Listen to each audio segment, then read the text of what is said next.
Boy, we've been doing this since kindergarten. What is one thing that you're breaking from the stereotype that you're not teaching your kids? No, these are not enchiladas. Yo pensé que it was gonna be a tostada. You can't eat it. Well, I've never ate it raw. Pause. You can't eat- Weird. Yeah, you're weird.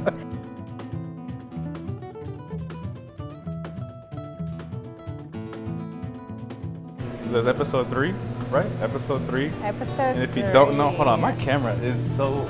If people don't know, Hey y'all. my name is Zuri. Hey, Like I said, my name is Zuri. I'm You're- Rogelio. you're Rogelio. Episode 3 of the Zero podcast. I had a church member. Today's Monday, as Okay. we're recording. Yesterday at church, came up to me Uh-huh. and they're like, "I'm that tia that does this." And all I said was, "Oh, thanks for watching, thanks for watching." But yeah, she just came up to me out of nowhere. It's like, That's I'm so that tia that cool. records all the videos like that. I was like, "Oh, sweet, sweet, sweet." That's so And cool. so I was like, "All right, yeah, I like that. People That's are watching, awesome. people are supporting." Yes, I And have so- people from Missouri watching. Oh dang! Tyler. Your neighbors, your So old, your old neighbors, your old classmates. Yes, yes. Oh man! How fun.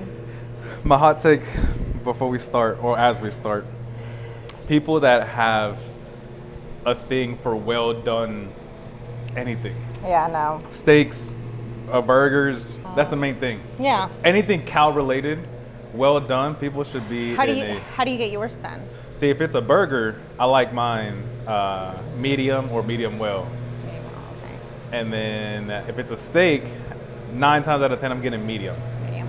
Right. I want a little bit of pink in there. I want the cow to still be mooing. I want them to still be like walking around or whatever. I just know a lot of people that Get it. like It's their che- stuff it's- well done. It's chewy. It is chewy. It has no No flavor. flavor to it. Right. It's a workout. You might as well start chewing gum if you want to get a well done steak. And then you gotta put more A1 sauce on it for it to have flavor. See, that's where you put A1. And no, I don't. Oh, okay, This is where I'm gonna judge you. I love A1 sauce. Okay. I'll put it on my French fries, on my Okay. mashed potatoes. Okay. And I will get like a little portion and then Uh huh. dip it in my steak. Do you put ranch on your steak? No. Okay. Oh, that's where you draw the line. That's where it stops. Do you? The ranch. Hell No, no. you don't. I'm You not put even a ranch ketchup. person. No, just the steak how it is. I like caramelized onions on my steak. Yes, me too. Like I want it to be on top of my steak, Yes. or under it, where all the juices can fall onto it. So I like my caramelized onions, and I don't think if a steak is cooked good, it doesn't need any other Of course. substance. Yeah, definitely. I agree with and that. I've tried A1, and I'm not a fan. You don't like anyone? I don't know. I'm not a fan. What's the other one? Only sauces I know is ketchup and barbecue, You're so weird. and that's it. That's all I know. I think Uriel gets his medium. Mm-hmm. I get my medium well. Yeah. You know, when me and Uriel started dating, every Sunday we would go get steaks. Oh, where at? This was like 11 years ago. Mm-hmm. I think it was like at Logan's. At Logan's. Just go get Sunday. steak. Yep, every Sunday. Was that like a thing? Like if y'all missed out on the Logan's, you're like, oh my god, like our date's over. Yeah. Like we got to break up now. Like This is over. This is over. No, we would go every Sunday. I used to wait tables. Okay. So when I would get off my shift, Yeah. I'd go. I'm like, hey, let's meet up. And Where'd we you would wait tables go. at?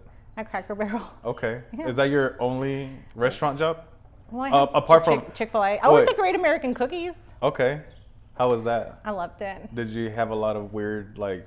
I want this message on a cookie. What were you like the I decorator? actually decorated cookies and I was pretty good at it. Okay. I made like a pirate ship. I made a LSU. Mm-hmm. I was pretty good at it. I was like, okay. Uh-huh. The only Seeing it's full 3. circle. Now you're at your dad's. I know. Making baker. bread. I know. And I'm just meant to be in the. you're meant to be a baker. I'm meant to be baker. Oh I'm my telling you. goodness. I'm meant to be I don't know yet.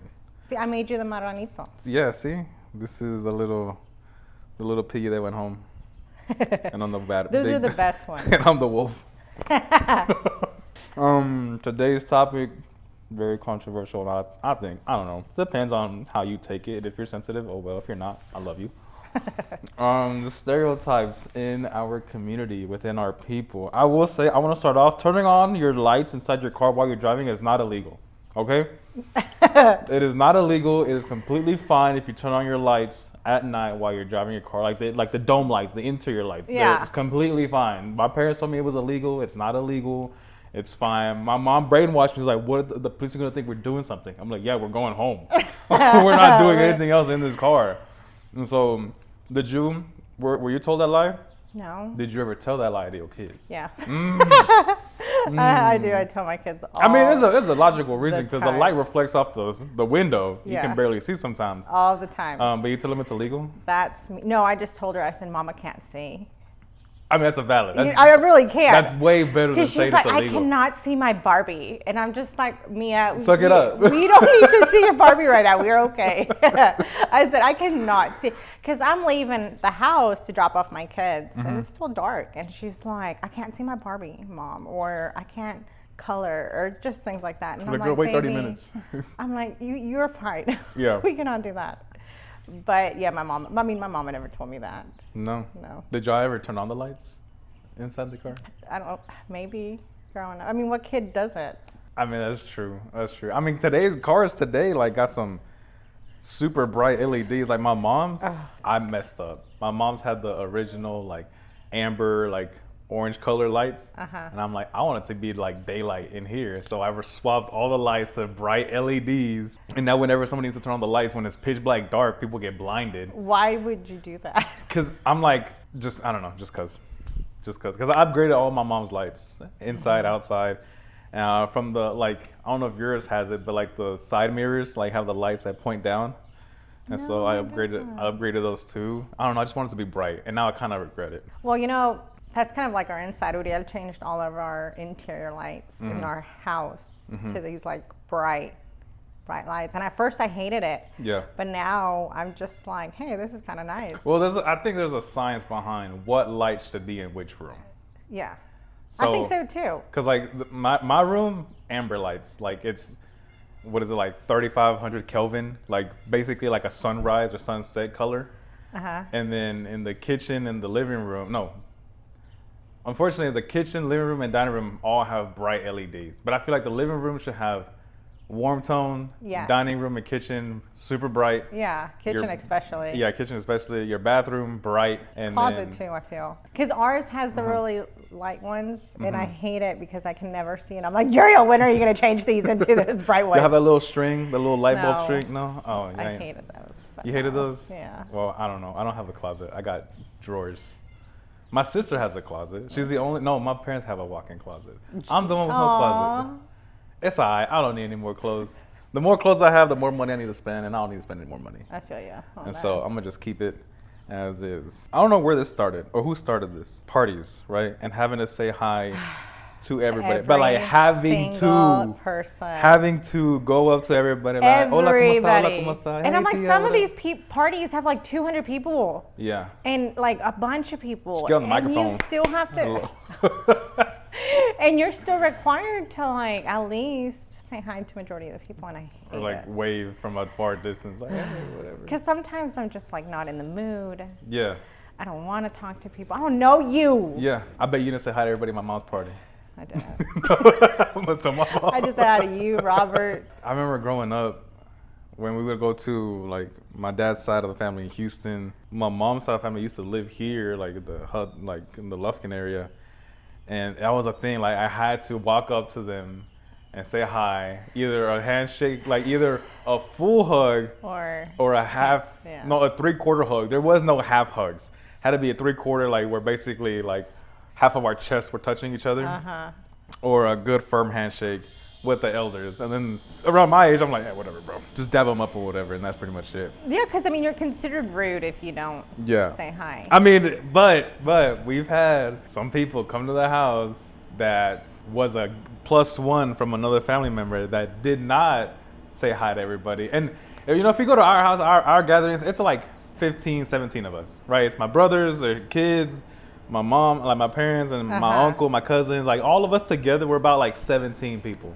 at the house. And there was this one person that came and didn't know the customs of saying hello to everybody. Yeah. And they didn't say hello to everybody. And when that person left, we all started talking mash. We like, ooh, I'm like, they didn't say hi. Like, that's a rude, you know, you gonna bring them to this house and like not say anything. Yeah. And definitely like, I have that fear So I don't want people talking about me when I leave the room. So I want to say hi to everybody. I want to say bye to everybody. Or at least the bye part, be at the door, be like, all right, bye everybody, and I'll see y'all later, Yeah. you know, and then just dip. Yeah, that's what I do. Yeah. I would be like, see ya, everybody, you know. Yeah. People are like, who was that? Who am I? Do you force your kids to do it? Well, my kids are really shy. Okay. You know? Yeah, I do. Just to get them out of their shyness. But if they don't know them or, you know, I mean, if it's like people they've seen before, no. Right. You know, of course. I mean, I was shocked today that Mia she's like, hey, bro. And I'm like, oh, snap. She's like, when's Ro getting here? I just saw you 3 times and I'm already at like best friend basis. Yeah, you are. I'm like, okay, cool. She barely talks to me. She just wants to see me, I guess. I think this is kind of cool. We should go back and forth. I'm not a parent yet, you know. I'm still being parented at some point in my life. I'm 27. I still get told what to do and what not to do. Not really. Same here. But I just get told what time to get home, and I'm like, maybe this time. What is one thing that you're breaking from the stereotype that you're not teaching your kids? Dude, that's a good question because I was born in Mexico City. Right. But I've been in the U.S. like forever. Literally my entire life. Yeah. Right. My parents, both from Mexico City, they have those costumbres, right? And I grew up with all of that, like waking up on Saturdays to music, and you have to clean the whole house before we go do anything. I hated that. What time did y'all wake up? I hated it. I swear it was like 7 o'clock on a Saturday, and I that's hated late. it. And I was like, dude, we got to do this The now. chicken already walked around the whole neighborhood and woke everybody up by that time. Oh my god, I hated that. Yeah. Waking up just to clean on a Saturday. I hated it. I'm like, dude, we need to sleep in. I did not There like was that. no sleeping in. There was no sleeping in. They would just, I mean, they wouldn't even wake you up. My mom would just crank up the music as loud as she could, and that would wake us up. And she's like, ponte a trapear. And I'm like, I don't want to. I just woke up, you know? Yeah. So that, I don't. I'm like, Saturdays for sleeping in, dude. You know, so I always tell Ian and Mia, I'm like, we're sleeping in. I mean, sleeping in is like 7:30. Just an extra 30 minutes. 7:30. But we won't start. I mean, if we're staying home, we don't have any plans. Right. Then I'll clean up because I mean I worked and did all this stuff during the week that I couldn't, you know. Right. But I'm not gonna do it like my mama, where she would every Saturday. We clean the entire house. How's that dirty? No, to clean it every wasn't. Saturday? But I was like, dude, we don't have to do this now. It's that sunlight hits perfectly and that little dust particle. Your mom's like wiping that thing off. That irritated me as a kid. I was like, ugh, yeah. Oh man, my Saturday mornings was waking up to go to work, and I remember when I was like, I think I started working at 11 or 12. Dang, with your parents? With my parents, especially with my dad. I had to go to work that early. And there was days where like I legit would just cry and I would convince him like I don't want to. And there'd be Saturdays there, I was like, all right. My dad's like, I don't want to deal with you. Like just stay home. And I would stay home. If I know if I'm home, if I'm in town, I'm working. Yeah. Or I'm taking my mom to her marathons. Yeah, that's pretty cool. But if I'm out of town, right, I'm still waking up early because I want my day to last and be like useful wherever I'm at out of town, so I can have the whole day be like, hey, I did this that day. And not so regardless, I wake up early, but if I'm out of town, I know I'm not working, I'm relaxing and having fun. And if I'm here, I'm like, all right, I gotta put in some work and then do something. Wake up at the crack of dawn and then get off. What time do you wake up on Saturdays? Like. See, okay, Monday through Friday, I wake up at 5:30. That's not bad. Saturdays, I wake up at 6. So it's an extra 30 minutes of just like laying in bed. Yeah. And just doing nothing. I think Monday through Fridays I wake up at 5. Just because I have to make lunches and all this. And then Saturdays the kids sleep in. And I swear we're up by like 7:30. What about Sundays? Sundays, 7:30 too. Okay. You know, we make breakfast, get ready. I feel like you should just start training them now, you know so when later on they ain't gonna fuss about it. You know what trips me out? Like Sundays, I was like, okay, you guys, we're gonna go to church. We are like on the verge of meltdowns, and like cursing each other out. Uh-huh. Get your butt in the car. Yeah. You know? And we arrived to church all happy, like a really, Uh-huh. you know. God is good. God is good. All the time, God is good. But getting us through that door on a Sunday morning Yeah. just so we can go to church is such a hassle. Yeah. You know? Do y'all argue after church on where to eat, or you're like, you know what, we're going here today? Or what's the game plan like after church? I think we normally do Cane's. Okay. So we kind of just know where we're going, you Yeah. know. Sometimes we go to Cane. I mean, it's really just whatever. I'm Okay. not picky. Sometimes it's to a point where I'm like, whatever the kids will eat, Okay. you know. But we do go after church every Sunday. And then we're just eating like nothing ever happened, you know. Like we didn't have a hard time getting the kids to bed, you know, or getting them to church. I remember after church, whenever I went to church with my parents, it was always an argument like where we're gonna eat afterwards. And that was a time when my sister was still in town. And after church, we'd be like, where we're gonna go out to eat. And then we would tell my dad he would have to choose because he's not a picky eater, but I want him to eat wherever we go. So we just let him choose. And he's like, we're just gonna go home. I was like, no, I don't wanna go home. Let's choose somewhere. And then we'll ask my mom where she wants to go. She said, wherever y'all want to go. And I look at my sister. I'm like, it's your turn to choose. And she's like, no, it's your turn to choose. And I'm like, all right, whatever. So we end up going to a buffet. Like every other Hispanic stereotype household, we go to a Chinese buffet, and then we go home, and that's it. Yeah. And then 3 hours later, oh my God, I'm hungry again. Like, didn't you just eat at a buffet? I'm like, yeah, but you know, I'm still hungry. And so we transitioned to cooking out at home. Oh, nice. So we cook out at home, Yeah. and then we have lunch for Monday. Yeah. And that's so a it's good just one. like, it's a win-win. You know, you waste the same amount of money, but you get double the food. Correct. And then you're at home, you don't have to like, hey, where's my water? Or where's my soda? You know, you just get up and get your own. That was our arguments after church. Like after we received the blessing of the Lord, we're just down each other's throats like, where are we going to go eat? Now I just get out of church and I just go home. You don't go anywhere? Like. Well, I mean, I go by out to eat or myself. I'll go to church by myself. Like I'm there by myself. I leave by myself. And then my parents go to a different church. And so I'm just like, all right, well, whatever lands. Yeah. And so if my parents are out eating, then they'll call me and be like, hey, we're here. I'm like, And all you'll right. just And I'll join just them. go over there. But if they don't tell me anything, I'll just go straight to the house and I'll buy like a Whataburger or whatever. That's Yeah. Mia calling. No, but I swear every Sunday it's Chaos. chaos. Getting everybody Mm-hmm. ready. Ian, Okay. I love my baby, but man, Uh-huh.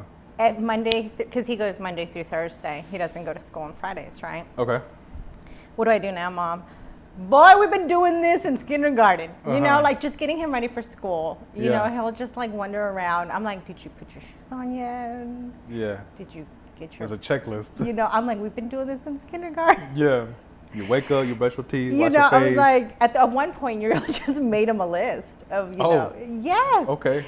And that's us every Sunday. I'm like, Ian, baby, Uh-huh. you know this. How old is he? He's 8. He's 8. I think it's just He's been a in his routine for boy 5 years. thing. I'm like, yes, you've been doing this forever. I said, and you still don't got it down. Uh-huh. But I think it's just a boy thing. He's still an intern. You know? He's got to upgrade to level 1 I am like, employee. Ian Uriel, I tell Uh-huh. him, I said, if you don't get your butt Uh-huh. in that car. Sometimes I'm like, if you're not in the car, I You're say, gone. You're, and he's like, I think I could stay home by myself. And I was like, this kid. So we had just bought the house, and Uriel would always keep our cooking pans in The stove. the stove. Yeah. So every time I wanted to use our stove, I had to empty out You had to our stove. Clear out the inventory. Because pots and pans, and I said, Uriel, we have space, we have cabinets for a freaking reason. Uh-huh. It was an argument every single time I used it. It's a custom. How often do you use I would use it pretty often, at least once a week. Once a week. Yeah, I would You bake. use it way more than people that I know. Way more than I know. Bake, you know, chicken, things like that, Okay. cupcakes, whatever. Yeah. And then one day, for some reason, I just turned on, I should have known to check, but I didn't check. Okay. So I, turned on the stove to 375. We were Uh-huh. eating outside. I went outside, and something was telling me to go inside. So I came in while everyone was, Uriel and Ian, Mia wasn't born yet, but Ian and Uriel were outside. Our house was smoking. My stove Oh, the plastic handles? was on fire. Oh, snap. We had to call the fire department. Uh-huh. And I was like, but my mama does it. We ain't at your mama's house. I said, we are not at your mama's house. This ends now. I said, we are not doing that. I swear we had like 3 fire trucks. Mm-hmm. We had an ambulance. Mm-hmm. We had like 3 police cars show up. It was them. And we live in a cul-de-sac, dude. Yeah. You know, they no room. The entire You got all your neighborhood. neighbors sweeping outside. Yeah. Uriel was like, can you Who turn died? off your lights? I was like, so the guy, the fire marshal or whatever was like, what happened? Uriel explained to them what happened because every officer's like, oh yeah. Us too. We do. It was insane, and I was so mad because I had just cleaned the kitchen. Oh man. And they went in there with their fire extinguishers. Yeah. Blast the whole kitchen. Everywhere. Yeah. I was like, you're cleaning this up, Uriel. Uh-huh. We had to go spend the night with my parents. Oh snap. Because it was like 7 or 8 o'clock. We go to my mother-in-law's, and she's like, I need a sartén. She opens the stove. The inventory, dude. The overflow of inventory. I was like, I'm so glad we don't do that anymore. I said, Uriel, we have cabinet space. We have a pretty big kitchen. Yeah. I said, it's not that we don't have the room for it. Yeah. I said, babe, put them in the. We bought the house for a reason. I said, yeah, you almost burnt the house down because of your freaking. But my mama does it. My mom doesn't do it anymore. We have this cabinet that we just literally just throw it. Just throw it there. If it's leaning over, push the door a little bit harder, right? And then just throw it there. And then when you open it. And then you open it, like, careful when you open it, it's gonna fall out. And then yeah, we just throw stuff in there or whatever. Oh, so no. that's us now. The only thing that's actually organized is the cutting boards. That's the only thing that's organized. Because we have like this little small cabinet and we like stack it and we stand them up, and then you can like easily grab whatever cutting board you want to grab. Just the cutting boards. Just the cutting boards. Everything else is like a big old junk drawer. We have a junk drawer, like specifically. Oh, my bad, junk drawers. That's what we got. We drawers. have 2. I don't know what to do with it. I just stick it in that drawer. You just stick it in there, right? And then you like throw it out. No, something's important in there. I don't know what's in there, but that's important. I don't know what this cord is, but it's for something, so we just stick it in there. I don't know if this is a touchy topic. It is with my nephews, because I bully them about it. Being a no Sabo kid. A no Sabo kid. Oh my gosh. Yeah, I got 2 nephews and a niece. My niece can understand, can semi-speak. She's 13. She can semi-speak Spanish. Yeah. She can understand every word you say. My 2 nephews, you might as well talk to Duke, your dog. Nothing. We told my oldest nephew, right? Should I be saying it? It don't matter. It's a funny story. My mom asked him to go grab a birthday candle for the youngest nephew because he turned 8. In Spanish. Okay. She told him in Spanish to go grab the birthday candle that's in the bag and has a number 8 on it in Spanish. The dude goes, grabs a candle, but it's a candle that's like this big and it has a Virgen de Guadalupe on it. And my mom was like, are you serious? That is not a birthday candle. That is a religious candle. Put that candle back. And he's like, well, what candle are you talking about? I'm like, does it look like a number? I told him, does it look like a number 8? He's like, no. Well, then grab the one that looks like a number 8. And then he ended up looking for it and then just went to the couch and didn't do nothing afterwards. Yeah. And How old is he? Or at the time? No, this like recent. This like a month ago. Like it just happened. He's oh my God, he's 15. 15. So dang, yeah. When I first had Ian, I was like, okay, I'm going to teach him Spanish. Because I grew up, Spanish was my first language. Yeah. Right? So my parents knew English, but they're like, en esta casa hablas español. My mom, same way. And I'm grateful for it. 100%. I'm very grateful, right? At first I was like, why? Like, oh, I hate it. Yeah. We're in America. Pero now I'm like, okay, like I'm grateful for it, you know? I'm not very fluent in it, but I can talk to you in Spanish and have a full-on conversation with you. So when I had Ian, I was like, I'm gonna teach him Spanish. Yeah. Ask me how that's going. I'm gonna just.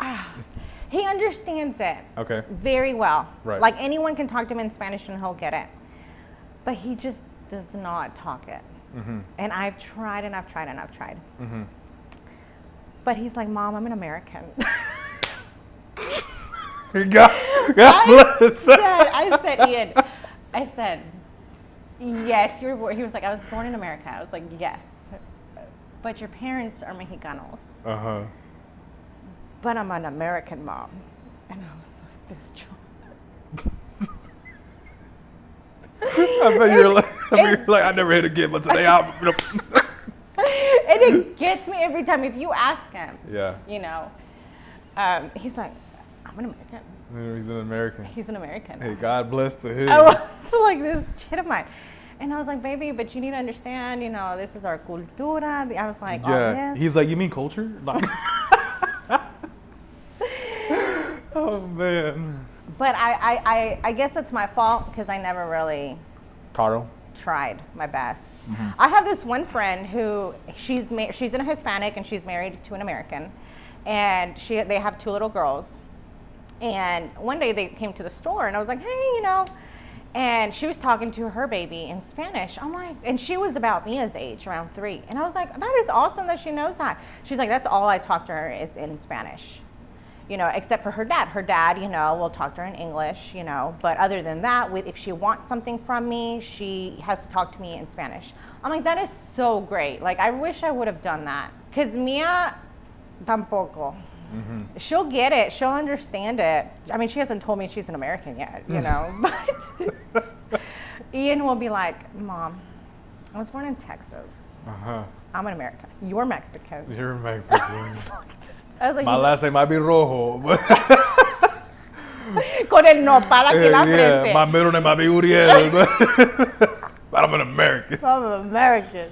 And I think that's my bad, because I really would have hoped that Ian would have learned that, you know. I mean, I can talk to him in Spanish all day long and he'll understand every word I say. Yeah. But he just does not want to talk it. And I tell him, I said, you're going to regret it one day. You know, you're going to regret it. Because my dad, I remember, well, my mom too, they both went, because obviously they were born in Mexico, so they knew Spanish. And they were like, well, I know I need to learn English. So I remember them taking English classes. Okay. You know, and they're good. I mean, my mom's not as fluent in it. My dad is pretty fluent. Same here. My dad, I think any business dad has to. Yeah. Mm-hmm. To like know the ins and outs of the English language, which is still the hardest language to learn. Dude. Like there's 2, 2, and 2. There's 3 twos. There's there, and there. There's 3 theirs. Like what the heck? I don't even understand it sometimes. Well, and it's funny because I'm like, like I speak English and Spanish, but I don't think I'm fluent in any of them. Because I mean, sometimes I'm just like, I'm Spanglish. I'm like, all day, every day. You know, sometimes I'm over here trying to talk to him, and I'm like, I know I didn't make sense, but it's not. It's just weird. Because I guess my brain just talks into. I'm Google translating in my head sometimes. Yeah. Because when I'm watching a movie, my mom's like, "What is this?" Last night I watched Whiplash, which is a really good movie. And then there was a music constructor. Which one is it? Composer. And then I was like, my mom was like, "Who's that?" And I was like, "Hold on, let me look it up real quick." Went on my Google search, and I was like, "How do I say music composer in Spanish?" And I was like, "Oh, it said compositor de músico." And I was like, "Oh, okay." Just literally flip the words. And then I told her, and she's like, "Oh, okay." I mean, I'm still learning Spanish to this day. I will watch, because my mom is watching too, I'll put the movie in English audio, but I put Spanish subtitles. Okay. So I'm like, what does that word mean in Spanish? And I'll read whatever Netflix, decides to put on that screen. Yeah. Now I assume Netflix has reputable translators. I would hope. To put for their shows and movies. So I kind of like copy that word and then use it in my language. And at church too, since the church I go to is like bilingual. Yeah. And I'm like, oh, that's what that word means in Spanish? I didn't even know that. And so I've been learning Spanish every day. Now it sometimes goes in here and out here, right away. But I'm still learning Spanish to this day. And I will say, learning it and understanding it, reading it and writing it definitely helped me out in jobs. Like people say, oh, if the more language you learn, the better you are at your job. And I was like, yeah, you're full of crap. Until I started working in industries where there's no Spanish people. And then they're like, hey, Ro, we need you to translate, or we need help with this customer. I'm like, oh, okay, give me $1 raise. I'll translate for you. I'll give you the no Sabo salary, and I'll give you the yes say salary. Right. Well, this morning, my mom was running errands for the store, and I had to call her. I'm like, hey, Mom, I need a binder. Necesito un binder. ¿qué es un binder? I'm like, oh, a binder, you know a binder. And she's like, no sé qué es binder. And I'm like, oh my, I didn't have time to like pull out my phone and like, I'm like, a binder, you know, con el papel, que le pones en el papel con los 3 little rings. And she's like, no sé, Suri. And I was like, oh my gosh.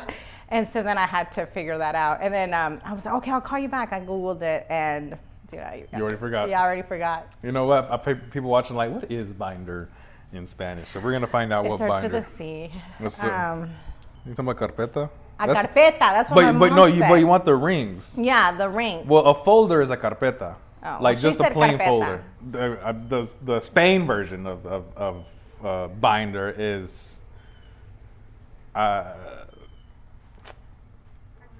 You know what? Hold on. Let me turn on my volume. Aglutinante. That. Yeah, I would. That. Yeah, no. what Google said. That's no. what she said. She was like, a carpeta? I'm like, sure, Mom, sure. I'm like, I just need a binder. Tráeme un binder. And she was like, okay, you know. A white one. But I think 1 inch. When I was younger, my mom, we were at church and we went obviously to a whole Hispanic church, right? And they're like, something happened and I don't even think we were at church. I don't know. All I know is that I was translating between this guy and some police officer. And I'm like, you want me to translate? This legal conversation. 8 years old. Yeah. This legal conversation. You want me to translate? Yeah. I'm 8. They pull out ¿y por qué vas para la escuela? Right? I'm like, for real? Yeah. And they're like, pues sí. Yeah. Pues para qué vas a la ¿Para qué vas a la escuela? escuela? ¿Qué te enseñan? I ¿Nada? vividly remember that. And I was thinking, I'm like, I'm going to get this man in jail. Like, I don't even know what I'm doing here. Like, how did I? He's like, he tells you in English, like, tell him I'm hungry. And you're like, Ma, is it Hungary? Like, he's a foreigner. But I vividly remember that. I would always have to translate. And I was like medical, you know. When my mom was in the process of becoming a citizen, I would have to read legal documents. And she hit me with what does this mean in Spanish? And I'm like, I don't know what Constitution is in Spanish, Mom. I'm like, I don't know what this means at all. And then she's like, ¿para qué vas a la escuela? I'm like, to learn like the hypotenuse or something, Mom. I'm like, I'm trying to find where X is at. All I know what Y and the Z value is, but I don't know where the X value is. Yeah. And then like at least I know the pencil theory for all my the break down the sentences. I know the and whatever other words are. Oh man. But she's like, why do you go to school? And I'm like, I don't know, Mom. For PE, like for the free lunch. That's why I go to school. I don't know how to translate this legal document. And then luckily, my aunt is fluent in both. I'm like, she just took it to her. She's like, you don't work for nothing. I'm like, I don't know what to say, Mom. Look, I hated that. I hated translating anything. Me too. To this day, it gave me anxiety. Yeah. I used to work at a surgery center. Okay. Right. Ophthalmology, and I worked with this really good friend. We worked side by side, and they would be like, hey, we need a translator. She's like, Zuri. I'm like, why me? And I hated it because they would just be like, can you translate medical necessity? I don't even know what medical is in Spanish. I'm just like, I know necessity means necesito. That's it. ¿Puede firmar aquí? Yeah. Just firma aquí. ¿Puede ver? Okay, you're good. Every time they needed someone to translate for just any kind of legal work, I hated it too. Yeah. Because they're just like, this is her HIPAA paper. She needs to find it. I was like, how do I explain HIPAA to a patient? And I doesn't even know what HIPAA is. I was like, señora, just por favor, aquí firme con la fecha. Todo va a estar bien. Behind your back, you're like, I hope so. And they're like, do they have a living will? And I was like, how do I explain that? Like, I didn't even know these like terms. Yeah. And I'm like, si usted muera, si usted muere, de dónde va a ir la casa? Just trying to explain these things. And I was just like, oh my gosh, this lady thinks I'm stupid. I came from my eyes, something about my will. Like, what kind of doctor place is this? And she would just be like, Zuri, do it. Yeah.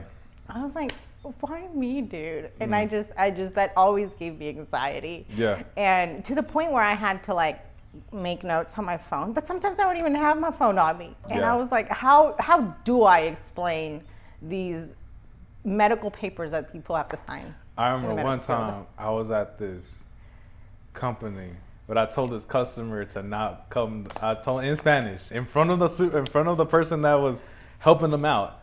And I was like, hey, like, this is what's wrong with it. Just don't come here. Go to so and so, and then they'll hook you up. Oh my gosh, bro. And then they're like, are you sure? I was like, bro, positive, right? 100%, I'm positive. They're gonna cut your arm off and ask for your leg.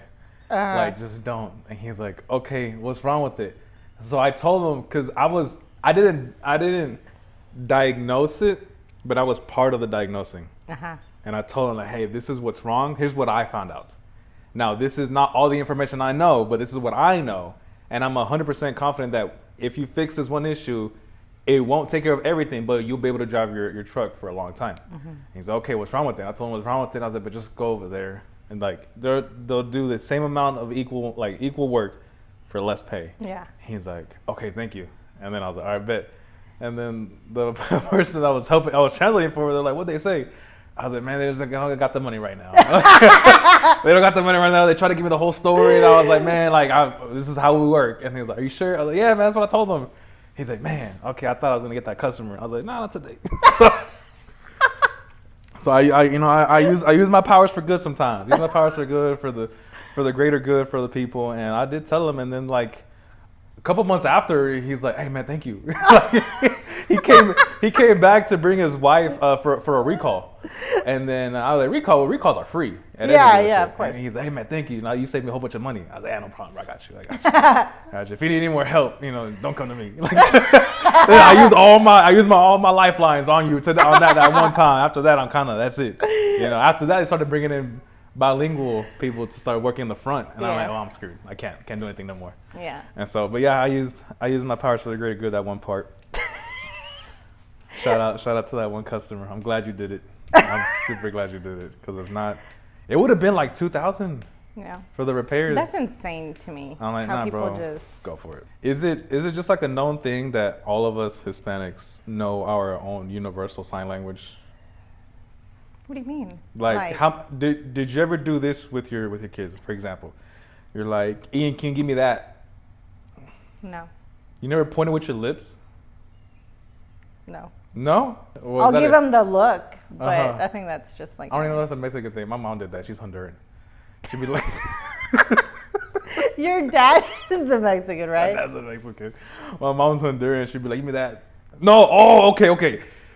Have you ever said, tráeme el de este que está en el este, que está por allá? Yeah. And you're like, my mom. Yeah. What? What are you talking about? My mom's like, don't you know? I'm like, no, I don't. I don't know what el este, arriba del este, al lado del este is. What is that? Yeah. And she goes and get it. She's like, this. It's a controller for the TV. And then she's all mad. Yeah. And she's like, no, mom, I don't know what that means. I don't have the mom dictionary in my head. Yeah. Okay, I don't know what desta means or este means. Like, you're telling me go get it, and I go, and I'm like, there's nothing there. And then mom's magical power is like, it's right here. It's literally right in front of my face. I'm like, you should have just said controller. And then we give her shit all the time about it. My brothers will give her shit about it. Your poor mama. And I'm like, yeah, mom, I'll get you the deste arriba del este. What's another? The look. What's the look? What look do you give your kids? Well, just if they're not listening or behaving, I'm like. Oh. And they know to straighten up. Mm-hmm. But that's it. That's it. I don't go like, ve por. I don't be doing that. It's like, it's the duck face. You point with your lips. No, don't do that. No? Maybe that is maybe a Central American thing. Yeah, maybe that is a Central American. It's crazy how there's so many different cultures. Different words. What's an enchilada to you? An enchilada. enchilada I will show you what enchilada is to me. It's a tortilla and like salsa red or verde. How's the tortilla formed? Stuffed with it's stuffed with either queso, chicken, ground beef, pero están like rolled up. Yeah. Enchilada that you know is a tostada. A tostada. A tostada, yeah. Yeah, that to me is an enchilada. Yes. Because when we would go to Houston, and y'all should go to this restaurant. There's Las Hamacas in Greens Point, and then the Noras on 1960 in Houston, like in the spring area. Those two restaurants, the Noras is a Salvadoran restaurant, Las Hamacas is a Honduran restaurant. Yeah. Two different countries, they're neighbors to each other, but somewhat of a similar palette of food. So when I went to Las Hamacas, they're like, you want enchiladas? I was like, oh, heck yeah, bring it to me. And then enchiladas, man, if it's better than a tostada. I mean, it's the same thing, but you just add more ingredients, right? You have the tortilla, then you have the base of frijoles, carne molida. Lechuga. You have lechuga, you have sometimes lechuga, sometimes repollo. Then you have that pickled onion. Yeah. The red onion, whatever. And repollo. And then you have repollo, and then you have half an egg on top. Oh, and yeah, then, I don't know about that. And then sometimes it's sprinkled with queso fresco. All over the tostada. I mean the enchilada. And I'm like, I'm gonna bleep this out, but I'm a slut for enchiladas. I'll devour those any day. Anytime my mom's like, what do you want to eat? I was like, I want enchiladas. That's 100%. That's what I want. Yeah. And that's what I thought. But it came out as a tostada. No, those to me are the tostadas are enchiladas to me. So when I went to a Mexican restaurant, I was like, oh, I want enchiladas, not thinking they come out as that's Mexican enchiladas. Mexican enchiladas, yes. And I was like, what the fuck is this? This is not an enchilada. Yeah. And they're like, yeah, it is. And I'm like, no, I want the flat one. I didn't know they were called tostadas. And I don't know, I want the flat one that builds like a freaking mountain. And they're like, oh, those are tostadas. I'm like, what the fuck is a tostada, bro? Like, what is that? And so me growing up with two different dialects of Spanish, I got a lot of things confused. Yeah. I was going to say. Mainly in food. Because Honduras being close to the equator, was a lot of tropical foods. And so my mom would, teach me about tropical foods or whatever. Never anything spicy until like my dad would be like, oh, let's go over here. And I would start to get introduced to whatever my dad would start cooking, or like go to a Mexican restaurant and start introduced to more chiles, more spicy food. And at first I was like, kind of shocked because I was so used to just eating, because my mom cooked a lot. So we ate a lot of Honduran-based food. So I ate like a lot of vegetables, a lot of sweet, savory, non-spicy foods. And then out of nowhere, my dad's like, eat this chile. And I'm like, no, that's too spicy. Yeah. And then I slowly started introducing myself to chiles. So do you currently do like chile or salsa picosa? Oh, heck yeah. Go to the taco, go to, what was it called? Leon's?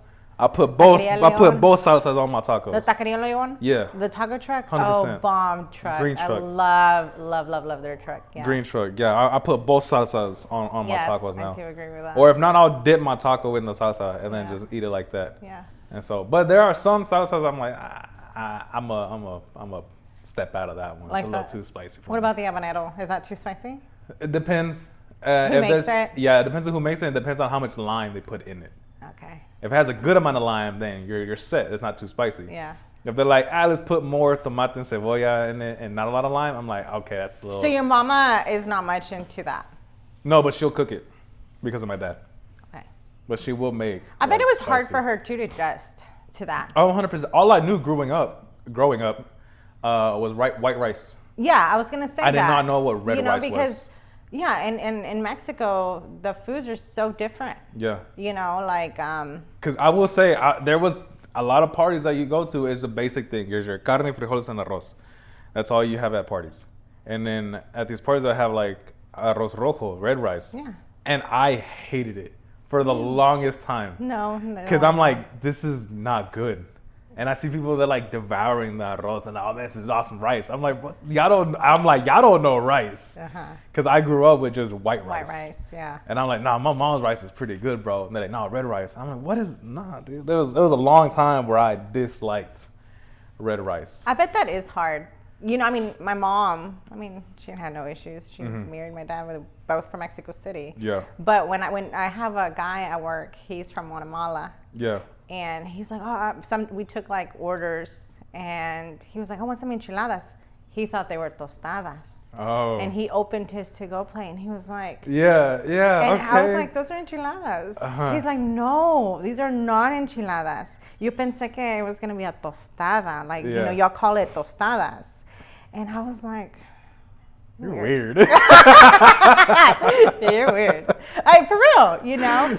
But I don't think about that, because there's or bananas. The plátano frito? Yeah. The plantains? Yeah. One day, Robert, your tío, was Yeah. doing something with plátanos or something, and he Yeah. brought some over or something, and I was like, Did it bring in a plate or the peel? I think they were putting it in rice. Do y'all do it in rice? Sometimes.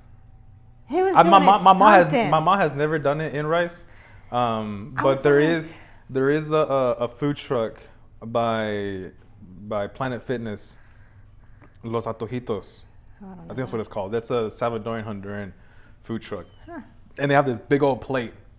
They call it how they call it? Oh, pollo con tajada. And tajadas are basically plantain chips. They're not fried. They're basically like chip form. So they, I forget the name of the chip already. I'll put it up on screen. Tajadas are basically plantain chips, and it's a big old piece of like half-pound chicken, and then it has repollo, and then it has the plantain chips, the tajadas, and then that's literally all it is. So my uncle probably did that. It may have been with some repollo, or may have been with some pollo. But it was like something también con plátano with banana. Yeah. Or something, and I was like, But it's not banana, plantain. If you try to deep fry banana, it's a different. Yeah. It still looks like a banana. It looks just like a banana. It's in the banana different. family, but it's completely different. Yeah. Okay. You can't eat it. Well, I've never ate it raw. Pause. You can't eat those.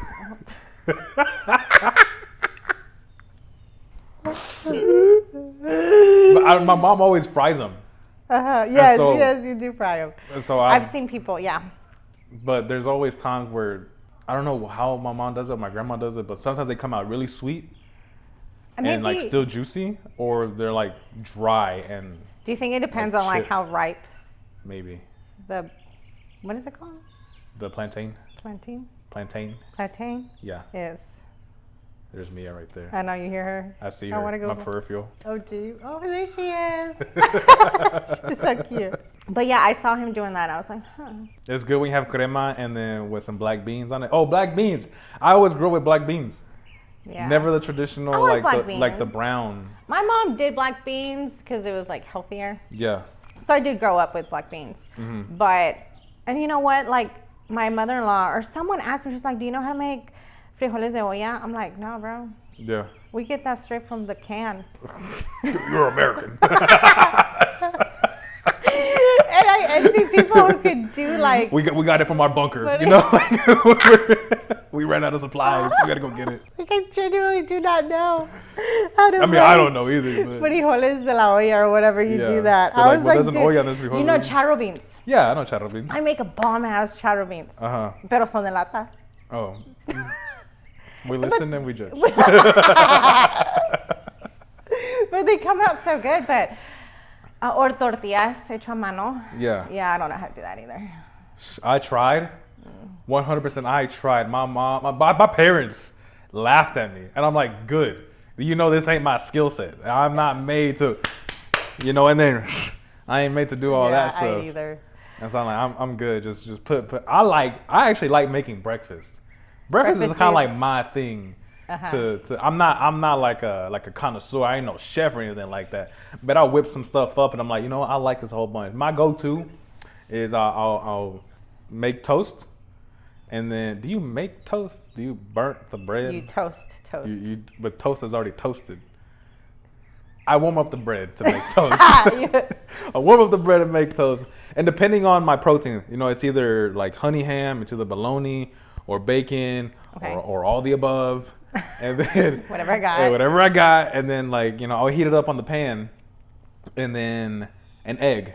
And so what I'll do is once one slice of bread is already toasted, le pongo el cheese, and then I'll put the protein, whatever kind of. Y luego el huevo. And then the huevo. No. I'll put the protein, and if I'm like, I kind of want it to like drip down, I'll put another slice of cheese, and then the huevo, and then the bread. Yeah. And so that's how I stack my yeah, sandwiches. Uriel does that too. It sounds like magic. He's like, you want one? I'm like, no. Until he eats it. And then I'm like, can I have a bite? And then I end up eating it all. You know what? Like that, I envy people that but it's more of the grandmas, moms that like tortillas, frijoles a la olla. You get there. Tamales. I went to my mother-in-law. Okay. And she's like, let's make tamales. I'm like, heck yeah, let's go. And I You went say that over once. and I was like, this sucks. Yeah. I said, I'm never doing this again. My mom showed me how to make naca tamales, so like Nicaraguense tamales. I don't know, but my mom called it naca tamales. I think they're from Nicaragua. Okay. And they're the ones that I've eaten before with the banana leaf. But those are so good. The I wrapped like those. ones. There's 2 types of masas that go into this tamal, right? And then like legit, it takes us. I was part-time in making tamales. Like a good 18 hours just because of the masa. Because it was sitting on the burner. And if you don't keep stirring it, se te va a quemar. You know, it's going to get stuck. And so we had to constantly stir it because then the masa would go bad for some reason. If you didn't constantly stir it, constantly get it heating up. But I mean, there was like non-stop. Like you just had to keep going. In that mano, my mom had a big like a wooden like shovel or whatever, and I was stirring that thing up, and then my shoulders would get in a workout. I'm like, Mom, we're in like the 21st century. Let me get a power drill, and then the ones that you mix up the paint with, let me just do that. And she's like, what's the fun in that? I'm like, it's not fun. It's efficient. It's efficient. It's helping us out. And then she's like, no, we're not doing that. We're doing the old school way. I'm like, man, I don't want to, man. I don't feel like doing this. And then my grandma was like, give me that. My grandma just doing it 24/7. Like, she's nothing. I'm like, Grandma, because you've been doing this for a minute. But yeah, it takes like a good day, like that to make tamales. And the worst thing, you can't just make 5. Yeah, you have to. You gotta make like 60. Yeah. In order of 100. Yeah. And I was like, I don't know 100 people. So le toca dar dos for everybody. I know. Well, you know, every time I buy tamales, I'm like, they get more expensive each time I go buy them. Yeah. And I think about it, I'm like, well, that is a lot of work. Yeah. So I totally get it. I'm here for it. Here, just take my card. I remember one time when I was in Houston, the guy, and I don't know why I bought it because it was kind of sketchy. I was at a pool bar, like 8-ball cue kind of bar, and the guy came in with like this little igloo cooler. So I was going around this bar where people are smoking and drinking, and they're like, "You want to buy some tamales?" I'm like, "What the heck? Like, this is not the time and place." I'm like, "What you got?" What kind you got? He's like, I got chicken and pork. I was like, "How much and how many?" And I think he said, it's kind of a steal. He was like $7 for a dozen. I was like, "Bro, heck yeah, give it to me right now." Yeah, that is really good. Yeah. And this is 2017. This is 2017. Mm-hmm. So I was like, heck yeah, bro, let me get one. They were the ugliest tamales I have ever bought. Were they before. good? No. No, they weren't even No. good. The masa wasn't even like cooked. Oh. It was just like mush. Yeah, no. And I'm like, and so the next time I saw him, I asked him nicely. I was like, yo, who made those tamales? To make it seem like I liked it. He's like, oh, I did. I was like, he's like, you want to buy some more? I ain't got no cash on me, bro. I'm good, bro. I ain't got no cash. He's like, I got Cash App. I'm like, no, dude. No. I was like, man, I'm good, man. I got lunch prepared for me for tomorrow. So I don't want to waste your tamales. But I hate that. I'm talking about Cash App. Man, these look like, where were we? We were somewhere. You're at a school function. No, we were, like someone was asking for money outside Walmart. Yeah. I don't remember exactly who. It was probably like little baseball kids or something. They were like, hey, would you like to donate some money? I'm like, but I have no money. Like I have no cash. We got Cash App. Oh, that sounds like Walmart. Sounds like baseball kids. App. Sounds like baseball kids. We got Venmo. Yeah. I'm like, oh. Here's my mom's number for Zelle. I'm like, y'all getting smart out there. Here's a QR code if you want to take it home with you. Whenever you do get paid, you can pay us too. I think it's so funny because people are really like. They're into it. They're into it, yeah. Yeah, I buy tamales for like Christmas. Yeah. And they're like about 2 docenas, and it was like $40. And I was like, well, they do take a while to make. Mm-hmm. It's a lot of work. Damn. Yeah. That's a lot. That is a lot. It was like, or maybe it was 3 docenas. It was 2 or 3 for $40. I vividly remember that. If it was 3, it's okay. But if still, it was 2, I was like, for 40, so 20, like 20 of those in there. Probably it was on up there. And I remember when they were like $1 a piece. Yeah. Back in the day. Yeah, give me $12 for Lucina. Like, okay. Heck yeah. Can I have 8? No. They're already wrapped up in my tinfoil. Like they're already got an individual bag. I don't want to take one out. Yeah. The different, like with my kids, like Ian, I'm American. I'm American. They're tamales. I'm like, pero muy bien comes ese taco, huh? Yeah. Huh. Y aquí con el nopal en la frente, my baby. What's one? Oh, this one. I want to know your opinion on the one you mentioned, that the women must be the caregiver of the household. Yes. So, my mama didn't work for a while. Okay. Growing up. Okay. But then I do vividly remember she did work too. And she really never taught me that, like told me, the women, or the house. My dad would make breakfast, clean the house, sweep, like he would help. Pero now I'm just like thinking about it, and I'm just like, women, like it's hard being a mom. Yeah, Okay. don't get me wrong, it's really hard being a mom because you're trying to have a career. Yeah. But you can't 100% focus on that because when you're at work, you're like, well, what if you have a kid at home sick? And I do vividly remember when I was working in NAC with the degree that I graduated with, I was like, and the kids would be sick. I'm like, Uriel, I can't call in. We have a big day in surgery. And Uriel's like, okay, I'll call in. Okay. You know what I mean? So he would stay home with the kids. Yeah. So I think that's really awesome because, he would stay, he just didn't, he's like, I know you have a career and I know you want to focus on your career and I don't expect you to just always drop Right.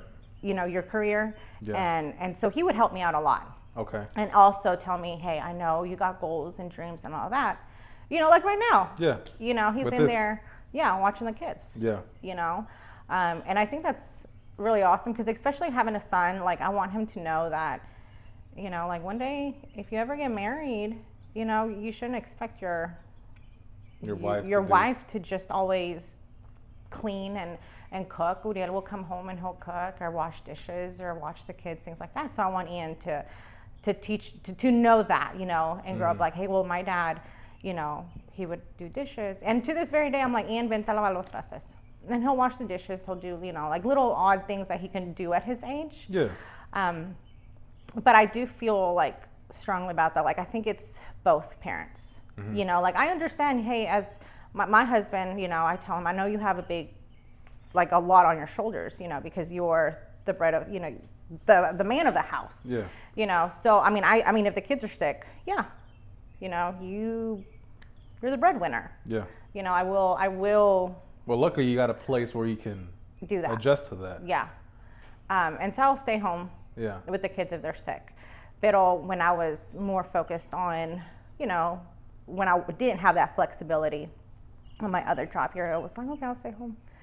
And I think that's really neat to do, especially now in our generation. And I want to teach Mia that too, like it's hard being a mom because like I said, when my kids were sick and I was at work and I'm in the middle of surgery, I'd be like, well, are my kids okay? Do they get their medicine? I hope they're feeling better. I couldn't 100% focus on my career because being a mom is my top priority. Yeah.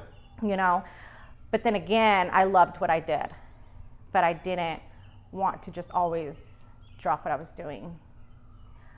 So I think it's now in this generation, important for women to just know that. I want to teach Mia that. You can focus on your career, whatever you got at school, but also be a mama. Follow your dreams, follow your goals, whatever it is, but also be a mom. Yeah. And, but I want you to have a good, know that to have a good man, it takes a lot. So I think, we made a family together, Yeah. Yeah, that's what I kind of like when I see my dad. My dad's more of like an outside cook, like every other guy is. He's more of an outside cook, likes to grill, and he'll just do it because he's like, I'm bored. I'm finna cook today. Aww. And he'll tell my mom like, I'm cooking tonight. And mom's like, heck yeah. She don't gotta do nothing. So the audience are aware. Both my parents are landscapers. They both cut grass. It's just my mom and my dad just doing it. And whenever there's days where it's like raining and you can't work outside, then that's when I'll see my dad like, oh, he'll like wash the dishes, or for some reason he likes cleaning the bathroom, and it's kind of like his thing. And I'm like, okay, cool. Hats off to you. I bet your mom's like, okay, go for it. And so I've seen him do like things here and there in the past. Obviously, as I grow, they grow, and then maybe there's like less strength into doing things. And so like I see my dad's strength like slowly degrade to be able to like come from work and then still do some sort of house chores. I'm like, okay, I can see you can't do it like you used to, but he's still putting some effort into it. And then my mom, you know, she's like what's that Captain Marvel, you know, like she's like a superhero. Like she'll come home from work, same thing, and then still do everything else that needs to be done around the house. But yeah, when I lived in Houston, I was just by myself with roommates, and there was a moment where I was mad at my roommates because they weren't cleaning, and I was cleaning. And I'm like, not that I was the only one cleaning, but they just kept adding more filth to it. The mess. I remember there was a moment where the sink was piled up with dishes, and the four of us guys that lived in one apartment is like, okay, everyone clean, like, courtesy, clean your own things, you know? Yeah. But this one guy would not clean his own thing. He just kept piling and piling and piling. And if he wanted something, he'll clean that one plate and then use it and then put it back in the mountain of plates or whatever. So one day I like snapped. I'm like, bro, like, are you gonna keep living like this? And he told me, he's like, you're not my mom. I was like, but your mom would be pissed if she saw you in this condition because you're just piling up more dirty stuff on top of other dirty stuff. Me and him got to a heated argument, and that's when it clicked to me. I'm like, oh, this is what my parents taught me throughout all of these years. Yeah. Just to like stay clean. Some kids don't know better. Some people just don't know better. Yeah. You know, because that's the environment that they grew up in. And they're like, this is normal. Yeah, this is normal, exactly. And I was like, this is not normal. And I got frustrated with him. It got to the point where we had our apartment infested with bugs. Oh my goodness. Like it got that bad. Yeah. And it was in the smack middle of June. And the only way to cure a bug infestation is to spray with chemicals and turn up the heater. And then all for 24 hours. And so I was like, I'm not doing this. Yeah. So I slept in my car that day. I was like, I'm done, bro. Like I went to the gas station, filled up my car, and then went back to the parking lot, turned my lights off, but left the car running, and I slept in my car. I woke up to my windows all fogged up. And I'm like, how humid is it outside? And it was hot. Yeah. At 7 a.m, it was so hot. I was like, bro, I could not. I don't know how they slept, but they slept in that apartment with the doors open, windows open, and the heater blasting. I was like, I could not. I couldn't. Yeah, because it's true. Some people just think that's normal. They don't know any better. Yeah. When I first got with Uriel had his own house, and he was rooming with Mario. And I went, and I was like, this is a really clean house for 2 dudes. Yeah. You know what I mean? Yeah. And Uriel was like, well, you know, my dad would wash the dishes. You know, I that's the environment that I grew up in, where my mom wasn't the one that just did everything. She didn't just, you know, my dad would come and he would cook and clean and, you know, take care of us. My mom would go to work and make it out with my dad and all this. I'm like, that's awesome. Yeah. And I tell Ian that all the time. You know, I'm just like, dude, I feel, me personally, I feel like raising my son's a little harder. I don't know if it's just because he's stubborn. Okay. But I'm just like he does. I tell him, hey, go do one thing, and he's like, I'm done in 2 minutes. And I'm like, I know you ain't done, boy.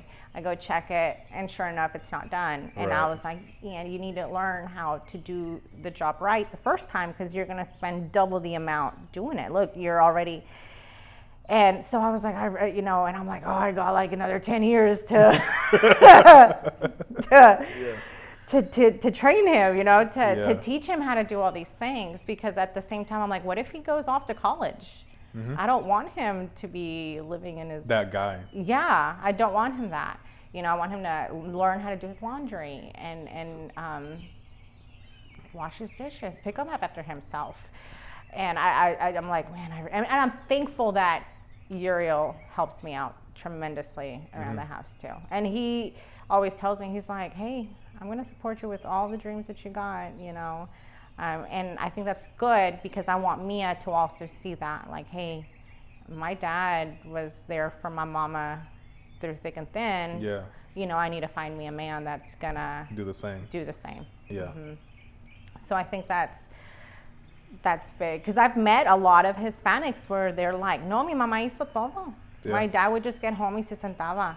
I've met a lot of people that would tell me that. I mean, I'm not going to judge, you know. Right, like, right. I understand that's the costumbre in a lot of Hispanic households. Yeah. I was like, that, you know, no judgment To each here. their own. Yeah, you know. But I knew from the start, I was like, I can't do that. Yeah. I can't do that. Because I can't imagine the stress of a woman coming home to that. You know, and then still some women are still out there working. You know, and then they come home and to do all this stuff, and their husband Just like each other. That's why I'm gonna find myself a sugar mama. I know it. If you're a surgeon looking for a young stud,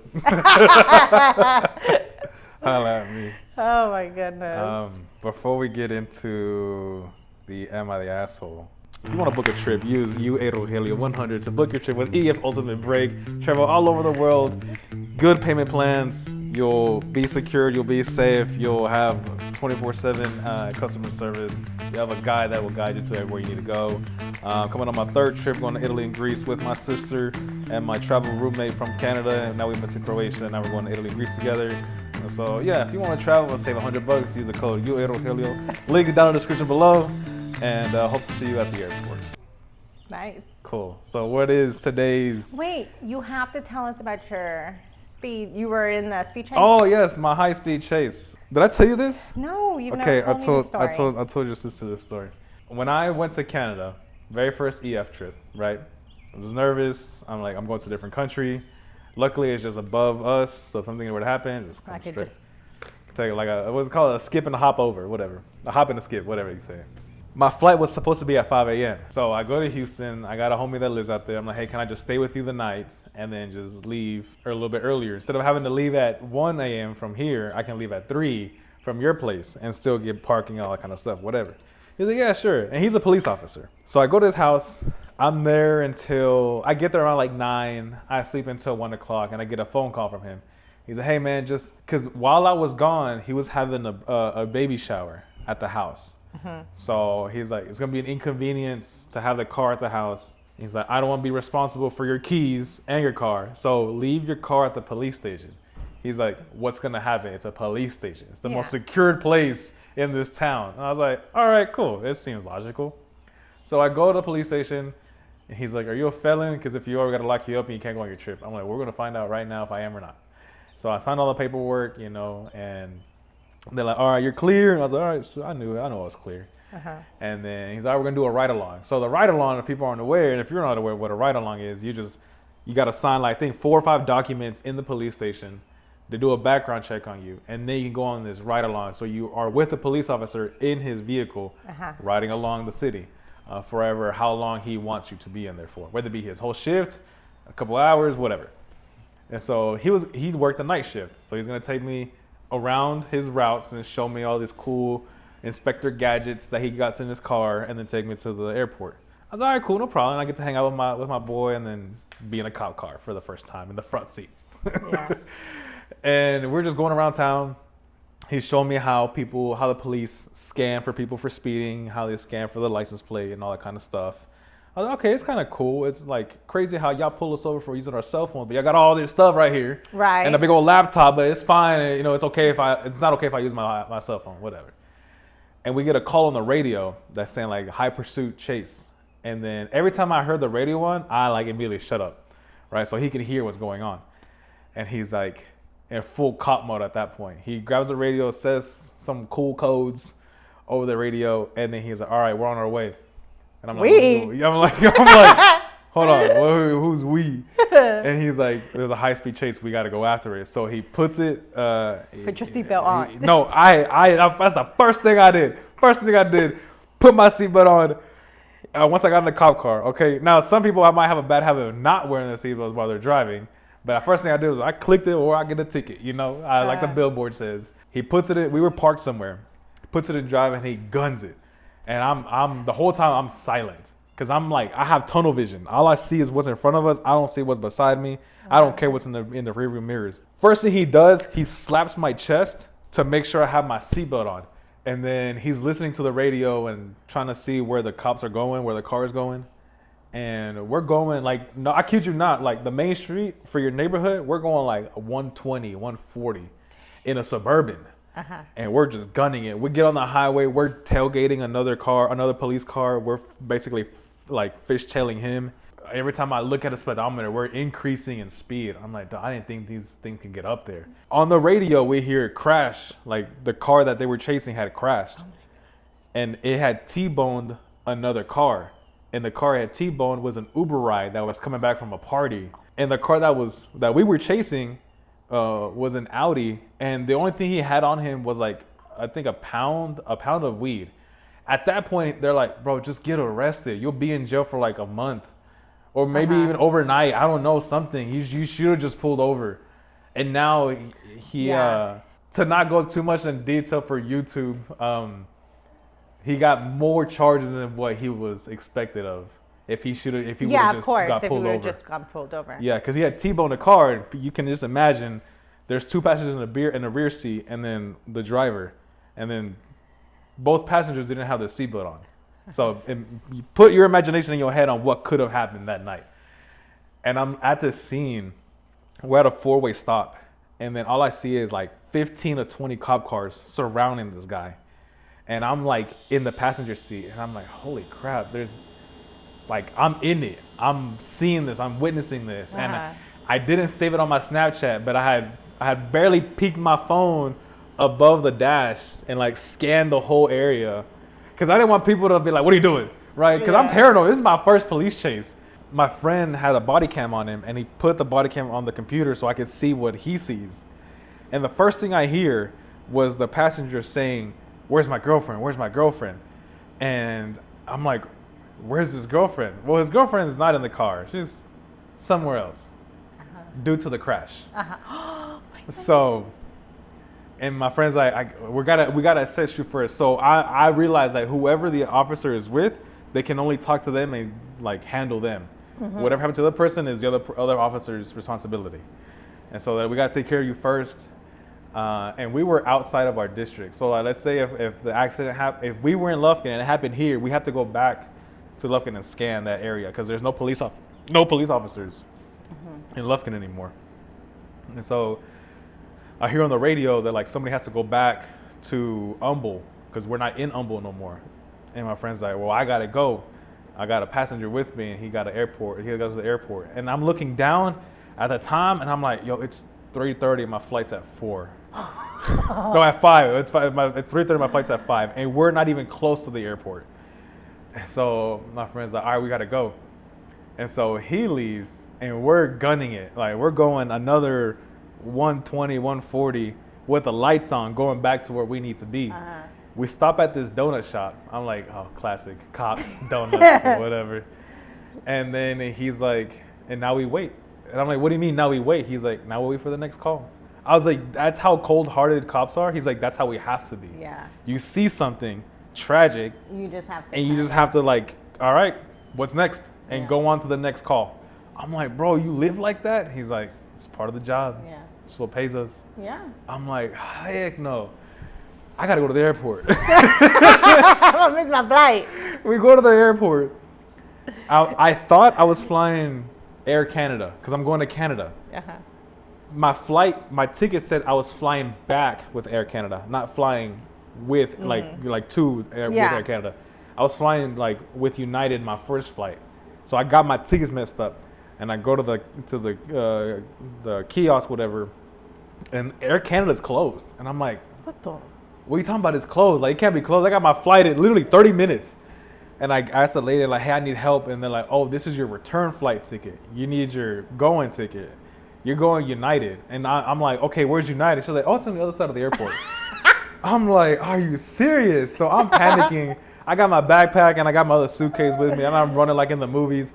I catch the train takes me to there. I get to United, I get to airport security. And as soon as I get past airport security, they're like, oh, flight delayed until 9 a.m. I'm like, brother, this cannot get any worse. Oh, that sucks. And so I'm like, I need something. So I see a Starbucks and I go to Starbucks, give me a sandwich, give me a coffee. I call my friend. I'm like, dude, my flight got delayed for another 4 hours. And he's like, dude, I got called back to the scene. I got to give my report. I was like, man, we're having a hell of a morning. He's like, yeah.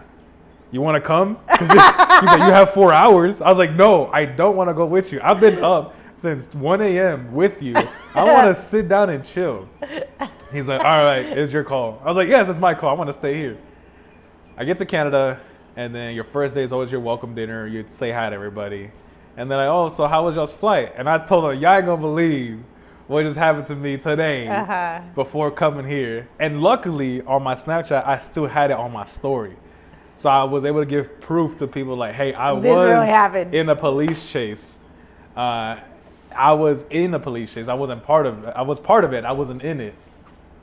And that happened today early in the morning at 2 a.m. And they're like, oh my God, are you okay? I was like, I'm tired. I will see y'all tomorrow. And yeah, that was my high-speed police chase. That's pretty funny. With the police department, which was cool. Yeah, so that is pretty cool. One and done. I don't want to do it again. That is pretty cool. But it wasn't the scariest moment of my life, but it was one of those like, I have no control. I just gotta let things happen. Yeah. And like whatever happens, happens. And what kind of freaked me out even more is my friends like, look, if anything were to happen, here's a bulletproof vest and here's a spare gun. I was like, nah. I'm not on your payroll. If I was on your payroll, I might consider it. But I'm not on your payroll. I'm just gonna duck here. And so I'm like, nah, I hope these are bulletproof glass, you know? But nah, I'm okay. But yeah, it was a crazy experience, very cool experience. That is pretty cool. One of those like, I can't believe I was part of it. And it was one of those like, How did I get here? I just wanted to ride along with the cop, and here I am. And then yeah, so that was my police chase story. That's pretty cool. And so what's the... I like it. Am I the asshole? Okay. Let me read it. Am I the asshole for refusing to give up my college fund to help my parents with their debt? So I just started college this year. Ever since I was little, my grandparents set up a college fund for me. And it's the only reason I can afford school without taking any massive debt. My parents always knew about it, and it was always meant for my education. Recently, my parents have been struggling financially due to bad investments and overspending. They sat me down and asked me to use my college fund to help them pay off their debts. They said that since they raised me, it's only fair that I help them now that they're struggling. Manipulation. I said no. I told them I was grateful for everything they've done, but this money was specifically for my education, and I wasn't going to throw away my future. They got upset and said I was being selfish and ungrateful. My mom even cried, saying she never thought her own daughter would turn her own back on her. Now my parents barely talk to me. I feel horrible, but at the same time, I don't think I should have to sacrifice my future because of their financial mistakes. Am I the asshole for refusing to give up my college fund? To give up the college fund, the whole bank account? No. No. Not at all. Yeah. Because the assholes and the one with the problem here are the parents. If you got a money issue, you got a money issue. Yeah. That's a you issue. Yeah, definitely. Now, if it was to and I'll relate and I'll kind of switch it to a personal. If it was like, can you help us and we will repay you in some time, not in like 4 months or 5 months. We will whenever pay you. I can. Whenever I can, I will pay you back, which is a situation I was in at some point. And so like, I don't totally relate to that. They didn't take my college fund. Yeah. But it was like, can you help us? We'll pay you back. And I'm like, 100% sure, no worries, right? And at the end, it kind of benefited me because my credit bumped up. And so like, we took out a loan or whatever, and it bumped me up in my credit score. So it kind of helped me out in the long run, it helped me out. Yeah. In the short run, it kind of hurt a little bit. But to give up, your college fund to help your parents out with their money situation, no. If they wanted just to take it, no. If they're like, can I borrow some? Can you be our bank, And we just pay you back what we took with no interest. I'm like, all right, whatever. Yeah. But nah, I mean, college? You gonna take away your future? Her future? Her future, yeah. Her that's future? big.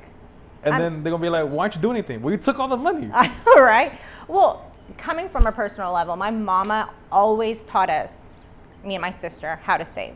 She's like, save. Never live outside of your means, right?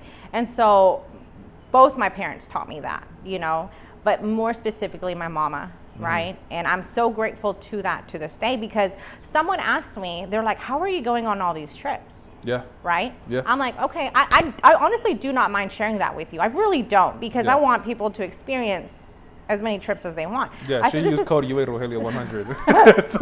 And use my tip too, okay? But I get paid weekly with my dad. Yeah. Right? So every pay period, I put whatever I can into, I bought me a little portfolio, the little index ones. Yeah. And I cash out whatever I can, if it's $50, $100, $200, whatever I can that week. And I put it in the portfolio every week. Right. Then that's how I do it. So hotels, airway, Airbnbs. all that goes on our credit card. Yeah. But everything else is cash. Yeah. Right? And so I think, like, I would never, like, that's living outside your means. You know, you're getting yourself into a pickle. That's a spending problem right there. Oh, yeah. You know, you're maxing out your credit cards.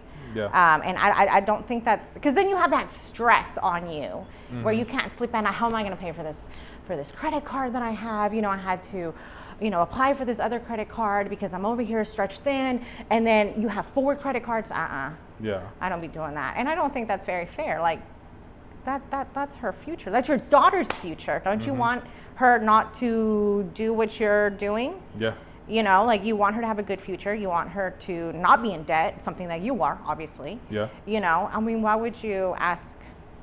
I personally would never ask my kiddo, hey, you know, I know you have a college fund. Can I have some? Because, you know.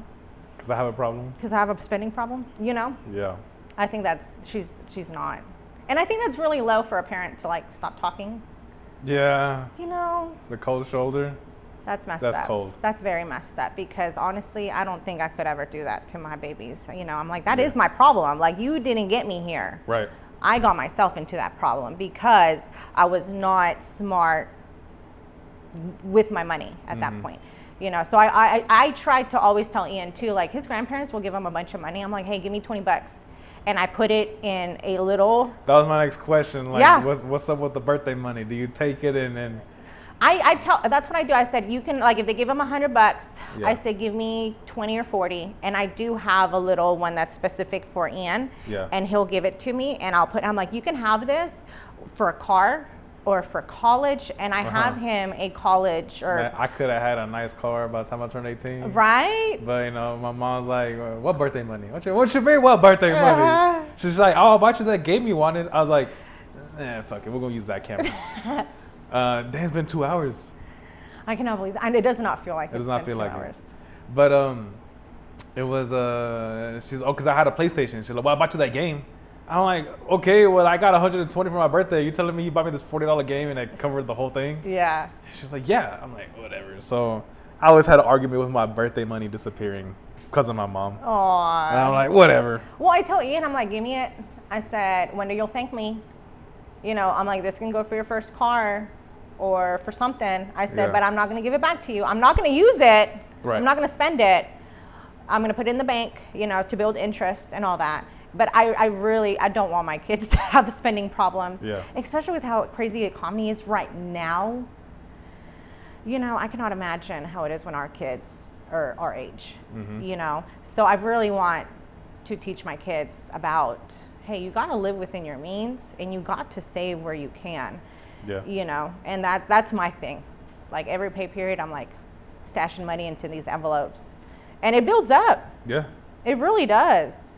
You know, and sometimes, you know, one day I'll be counting. I'm like, oh crap! Like, I didn't think it's, you know, putting $40 every pay period can really go a long way. Wondered on that note, with that camera in the middle. Hope you enjoyed this super long episode. I know, it was really long. Did not feel like a long episode, which I'm kind of glad. I'm kind of curious on how the attention span will be.